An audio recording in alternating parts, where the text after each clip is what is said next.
तो दुनिया में एक बार फिर कोरोना ने अपना दम दिखाना शुरू कर दिया। कोरोना वायरस बहुत तेजी से बढ़ रहा है और जिससे लोगों की चिंताएं भी बढ़ती जा रही हैं। इसी बीच भारत में भी न सिर्फ इसके मामले बढ़ रहे हैं, जैसे दिल्ली, मुंबई में इसके मामले और तेजी से बढ़ते जा रहे हैं। केरल, कर्नाटक जैसे राज्यों में नए पेशेंट रिपोर्ट किए गए हैं। इसके बाद राज्य सरकारें एडवाइजरी जारी कर रही हैं। अब दिल्ली की बात करें तो 3 साल में पहली बार कोरोना के 21 मामले मिले। नोएडा की बात करें तो नोएडा में कोरोना का पहला केस मिला, उसको आइसोलेशन में रखा गया है, वो जो मरीज है। गुजरात के अहमदाबाद में एक दिन में 20 मरीज मिले हैं। गुजरात, हरियाणा, केरल, कर्नाटक में भी कोविड-19 के नए मामले सामने आए हैं। और केरल की बात करें तो केरल में सबसे ज्यादा 273 संक्रमित मरीज मिले हैं। देश के कई इलाकों में कोविड-19 के मामले बहुत तेजी से बढ़ते जा रहे हैं और जिसको लेकर सरकारों ने चिंता जताई है और नागरिकों को सतर्क रहने की सलाह दी है। और इन सब के बीच दिल्ली में सरकार ने एक एडवाइजरी जारी की है। सभी अस्पतालों को सतर्क रहने और कोविड से निपटने की पूरी तैयारी रखने का निर्देश दिया गया है। यह पहली बार है जब दिल्ली में लगभग 3 वर्षों के बाद कोविड-19 के मामले सामने आए हैं। अब सभी अस्पतालों को एक्शन में रहने का आदेश दे दिया गया है।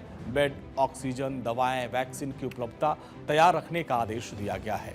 Ventilator, BI, PAP, oxygen concentrator और पीएसए चालू स्थिति में रखने का निर्देश दिया गया है ताकि किसी भी स्थिति से निपटा जा सके।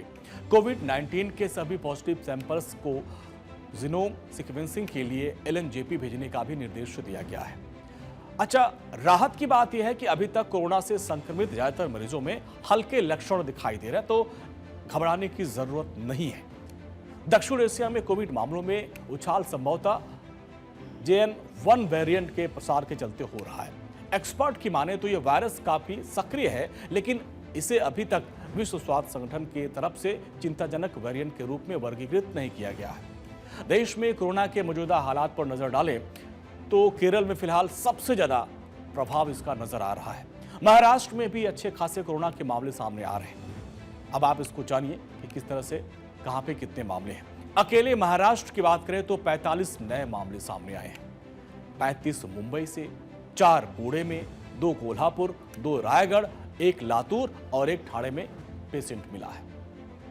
और पिछले कुछ दिनों से भारत में कोरोना को लेकर जैसी खबरें सामने आ रही हैं और जिस तरीके से कई एशियाई देशों में स्थिति देखी गई, इसने लोगों को काफी डरा दिया है।